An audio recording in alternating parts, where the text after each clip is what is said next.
विज्ञान के अनुसार अभी तक ऐसा कोई ठोस वैज्ञानिक प्रमाण नहीं मिला है कि मृत्यु के बाद आत्मा कहाँ जाती है या उसका अस्तित्व शरीर से अलग बना रहता है। विज्ञान के अनुसार मृत्यु के बाद मस्तिष्क की गतिविधियां बंद हो जाती हैं और चेतना समाप्त हो जाती है। हिंदू धर्म के अनुसार आत्मा अमर मानी जाती है। शरीर की मृत्यु के बाद आत्मा अपने कर्मों के अनुसार नया जन्म लेती है, पुनर्जन्म या मोक्ष प्राप्त कर सकती है। बौद्ध धर्म के अनुसार स्थायी आत्मा की अवधारणा स्वीकार नहीं की जाती, लेकिन कर्मों के प्रभाव से पुनर्जन्म का चक्र चलता रहता है। इस्लाम और ईसाई धर्म के अनुसार मृत्यु के बाद व्यक्ति का हिसाब होता है और अंततः उसे जन्नत, स्वर्ग या जहन्नम, नरक मिलता है। इसलिए मृत्यु के बाद आत्मा कहाँ जाती है, इसका उत्तर इस बात पर निर्भर करता है कि आप वैज्ञानिक दृष्टिकोण जानना चाहते हैं या किसी धर्म की मान्यता। यदि आपकी रुचि हिंदू धर्म में है तो मैं गरुड़ पुराण, भगवद गीता और उपनिषदों के अनुसार विस्तार से भी समझा सकता हूं। यदि मृत्यु स्वाभाविक हो और अंतिम संस्कार व श्राद्ध आदि विधि पूर्वक किए जाए तो आत्मा अपनी आगे की यात्रा पर चली जाती है। यदि व्यक्ति की तीव्र इच्छाएं, मोह या अधूरे कर्म हों तो कुछ ग्रंथों और लोक मान्यताओं के अनुसार आत्मा कुछ समय तक भटक सकती है।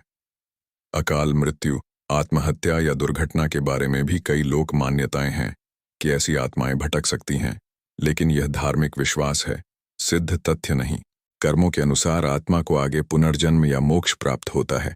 गरुड़ पुराण में कुछ वर्णनों में कहा गया है कि मृत्यु के बाद आत्मा यमलोक की यात्रा करती है और अपने कर्मों के अनुसार फल प्राप्त करती है।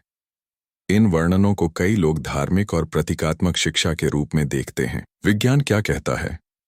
विज्ञान के अनुसार अभी तक ऐसा कोई विश्वसनीय प्रमाण नहीं मिला है कि मृत्यु के बाद आत्मा पृथ्वी पर भटकती है या लोगों से संपर्क करती है।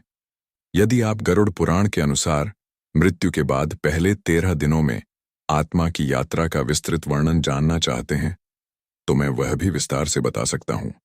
दर्शन के अनुसार आमतौर पर आत्मा एक ही प्रकार की मानी जाती है।